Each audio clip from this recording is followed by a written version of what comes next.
Hi എല്ലാവർക്കും നമസ്കാരം. നിങ്ങൾ PSC പരീക്ഷകൾക്കു വേണ്ടി കാര്യമായി തയ്യാറെടുക്കുകയാണോ? എങ്കിൽ കമ്പ്യൂട്ടർ തലമുറകളെക്കുറിച്ചുള്ള ഈ ഭാഗം നിങ്ങൾക്ക് എന്തായാലും ഉപകാരപ്പെടും. പരീക്ഷയ്ക്ക് വരാൻ സാധ്യതയുള്ള എല്ലാ പ്രധാനപ്പെട്ട കാര്യങ്ങളും നമുക്കിവിടെ വളരെ സിമ്പിളായിട്ട് ഒരു കഥ പോലെ കേട്ടു പഠിക്കാം. ഒന്ന് ആലോചിച്ചു നോക്കിയേ, ഇന്ന് നമ്മുടെ കയ്യിലിരിക്കുന്ന ഈ കുഞ്ഞൻ സ്മാർട്ട്ഫോണുകൾ ഒരു കാലത്ത് ഒരു മുറി മുഴുവൻ നിറഞ്ഞുനിന്ന ഭീമാകാരൻ യന്ത്രങ്ങളായിരുന്നു എന്ന് പറഞ്ഞാൽ വിശ്വസിക്കാൻ പറ്റൂ? അതെ, അവിടെ നിന്നാണ് നമ്മൾ കമ്പ്യൂട്ടറുകളുടെ ആവേശകരമായ ഈ യാത്ര തുടങ്ങുന്നത്. അപ്പോൾ നമ്മൾ എന്തൊക്കെയാണ് നോക്കാൻ പോകുന്നതെന്ന് വെച്ചാൽ, ആദ്യം കമ്പ്യൂട്ടറുകളുടെ ഒരു ഇൻട്രൊഡക്ഷൻ, പിന്നെ ആ ഭീമന്മാരുടെ കാലഘട്ടമായ 1ഉം 2ഉം ജനറേഷൻസ്, അതിനുശേഷം കമ്പ്യൂട്ടറുകളെ ചെറുതാക്കിയ മൈക്രോ വിപ്ലവം, പിന്നെ നമ്മൾ ഇന്നുള്ള ആർട്ടിഫിഷ്യൽ ഇന്റലിജൻസിന്റെ കാലം, അവസാനം പരീക്ഷയ്ക്ക് വേണ്ടിയുള്ള ചില പൊടിക്കൈകളും ഒരു ഫൈനൽ റിവിഷനും. റെഡിയല്ലേ? ഓരോ തലമുറയും ശരിക്കും ഒരു വിപ്ലവമായിരുന്നു. ടെക്നോളജിയിലായാലും വലുപ്പത്തിലായാലും സ്പീഡിലായാലും ആ മാറ്റങ്ങൾ എന്തൊക്കെയാണെന്ന് നമുക്ക് ഓരോന്നായിട്ട് നോക്കാം. നമ്മുടെ യാത്ര ആ ആദ്യത്തെ കമ്പ്യൂട്ടറുകളിൽ നിന്ന് തന്നെ തുടങ്ങാം. ആദ്യം നമ്മൾ പോകുന്നത് ഭീമന്മാരുടെ യുഗത്തിലേക്കാണ്.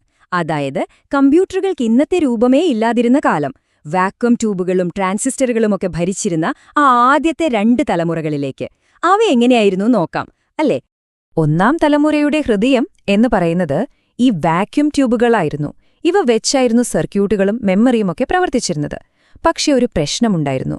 ഇവ കാരണം കമ്പ്യൂട്ടറുകൾക്ക് ഒരു റൂമിന്റെ അത്ര വലുപ്പം വന്നു. പോരാത്തതിന് ഒരുപാട് വൈദ്യുതി വേണം, ഭയങ്കരമായി ചൂടാവുകയും ചെയ്യും. പിന്നെ ഇവയ്ക്ക് 0ഉം 1ഉം, അതായത് മെഷീൻ ലാംഗ്വേജ് മാത്രമേ മനസ്സിലാവുമായിരുന്നുള്ളൂ. ഈ തലമുറയിലെ പ്രധാന പോയിന്റുകളൊന്ന് നോട്ട് ചെയ്തോളൂ. വേഗത അളന്നിരുന്നത് മില്ലി സെക്കൻഡുകളിലായിരുന്നു. ഡേറ്റ സ്റ്റോർ ചെയ്യാൻ മാഗ്നറ്റിക് ഡ്രമ്മുകൾ, ഇൻപുട്ട് കൊടുക്കാൻ പഞ്ച് കാർഡുകൾ. പിന്നെ ഈ പേരുകൾ മറക്കരുത്: ENIAC, EDVAC, യൂണിവാക്. പരീക്ഷയിൽ ഇവ മാറി മാറി ചോദിക്കാറുണ്ട്, വളരെ പ്രധാനപ്പെട്ടതാണ്. ഓക്കെ, ഇനി നമുക്ക് 2ആം തലമുറയിലേക്ക് വരാം. ഇവിടെയാണ് കമ്പ്യൂട്ടർ ലോകത്തെ മൊത്തത്തിൽ മാറ്റിമറിച്ച ആ ഒരു കണ്ടുപിടുത്തം വരുന്നത്. വാക്വം ട്യൂബുകൾ എന്ന ആ ഭീമന്മാർക്ക് പകരം വളരെ ചെറിയ, വേഗതയേറിയ, കൂടുതൽ വിശ്വസിക്കാൻ കൊള്ളാവുന്ന ട്രാൻസിസ്റ്ററുകൾ വന്നു. ഇതൊരു ശരിക്കും ഒരു വിപ്ലവം തന്നെയായിരുന്നു. 2ആം തലമുറയിലെ മാറ്റങ്ങൾ ശരിക്കും അടിപൊളിയായിരുന്നു. സ്പീഡ് മില്ലി സെക്കൻഡിൽ നിന്ന് മൈക്രോ സെക്കൻഡായി മാറി. മെമ്മറിക്ക് വേണ്ടി മാഗ്നറ്റിക് കോറുകൾ ഉപയോഗിച്ചു തുടങ്ങി. അതുപോലെ പ്രോഗ്രാം ചെയ്യാൻ കുറച്ചുകൂടി എളുപ്പമുള്ള അസംബ്ലി ലാംഗ്വേജ് ഉപയോഗിക്കാൻ തുടങ്ങി. മെഷീൻ ലാംഗ്വേജിനേക്കാൾ ഒരു പടി കൂടി മനുഷ്യർക്ക് മനസ്സിലാകുന്ന ഭാഷയായിരുന്നു ഇത്. ട്രാൻസിസ്റ്ററുകൾ ഒരു തുടക്കം മാത്രമായിരുന്നു കേട്ടോ. അടുത്ത സ്റ്റെപ്പ് എന്ന് പറയുന്നത് കമ്പ്യൂട്ടറുകളെ നമ്മുടെ കൈവെള്ളയിൽ ഒതുങ്ങുന്ന അത്ര ചെറുതാക്കുന്ന ആ മൈക്രോ വിപ്ലവത്തിന്റേതായിരുന്നു. 3ആം തലമുറയും 4ആം തലമുറയും ചേർന്നാണ് ആ കഥ പറയുന്നത്. 3ആം തലമുറയുടെ ഏറ്റവും വലിയ പ്രത്യേകത ഇന്റഗ്രേറ്റഡ് സർക്യൂട്ട്, അല്ലെങ്കിൽ നമ്മൾ പറയുന്ന IC ആയിരുന്നു. ജാക്ക് കിൽബി കണ്ടുപിടിച്ച ഈ ടെക്നോളജി ആയിരക്കണക്കിന് ട്രാൻസിസ്റ്ററുകളെ ഒരു കുഞ്ഞൻ സിലിക്കൺ ചിപ്പിലേക്ക് ഒതുക്കി. ഇതാണ് കമ്പ്യൂട്ടറുകളുടെ വലിപ്പം പെട്ടെന്ന് കുറച്ചത്. ഇവിടെ സ്പീഡ് നാനോ സെക്കൻഡിലേക്ക് കുതിച്ചു.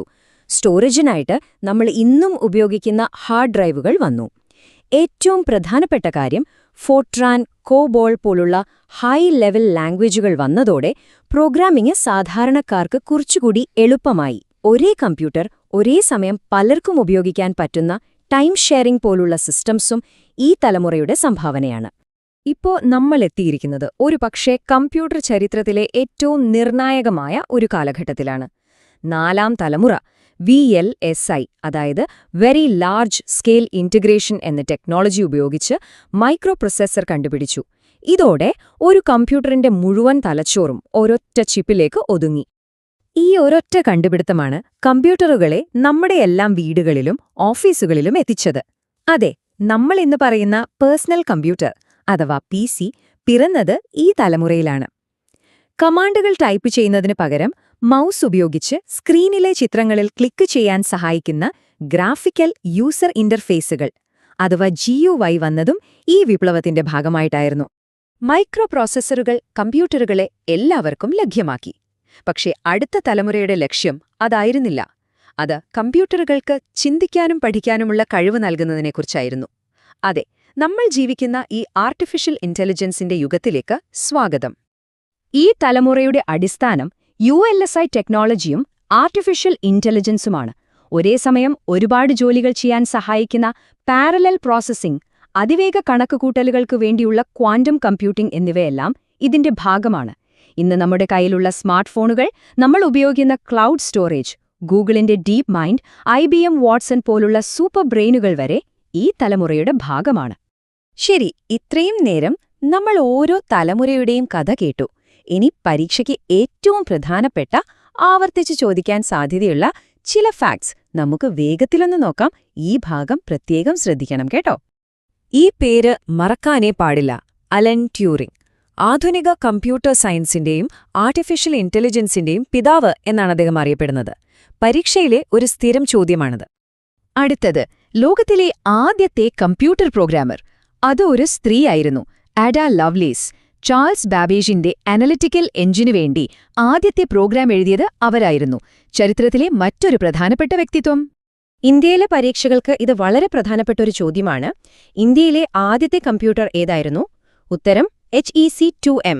സ്ഥാപിച്ചത് 1955 കൊൽക്കത്തയിലെ ഇന്ത്യൻ സ്റ്റാറ്റിസ്റ്റിക്കൽ ഇൻസ്റ്റിറ്റ്യൂട്ടിൽ. ഈ 3 കാര്യങ്ങളും ഒരുമിച്ച് ഓർത്തുവയ്ക്കുക. HEC-2M, 1955, കൊൽക്കത്ത. ഒരു രസകരമായ കാര്യം കൂടി പറയാം. ലോകത്ത് വ്യാപകമായി ലഭ്യമായ ആദ്യത്തെ കമ്പ്യൂട്ടർ ഗെയിം ഏതായിരുന്നു എന്നറിയാമോ? അത് സ്പേസ് വാർ ആയിരുന്നു. പഠിക്കുന്നതിനിടയിൽ ഓർത്തുവെക്കാൻ എളുപ്പമുള്ള ഒരു പോയിന്റ് അല്ലേ?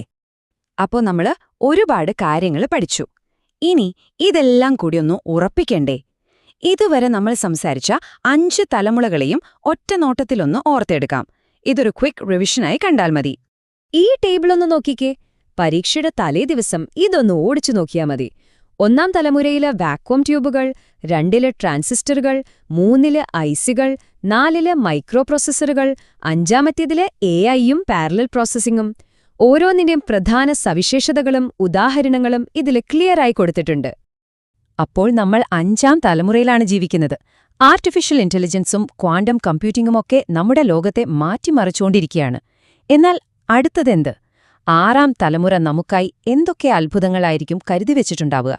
ചിന്തിക്കേണ്ട ഒരു ചോദ്യം തന്നെയാണത്, അല്ലേ? കമ്പ്യൂട്ടർ തലമുറകളെക്കുറിച്ചുള്ള ഈ വിശദീകരണം നിങ്ങൾക്കെല്ലാവർക്കും പ്രയോജനപ്പെട്ടുവെന്ന് വിശ്വസിക്കുന്നു. നിങ്ങളുടെ വിലയേറിയ സമയം നൽകി ഇത് കണ്ട എല്ലാവർക്കും ഒരുപാട് നന്ദി. പരീക്ഷകളിൽ മികച്ച വിജയം നേടാൻ കഴിയട്ടെയെന്ന് ആത്മാർത്ഥമായി ആശംസിക്കുന്നു.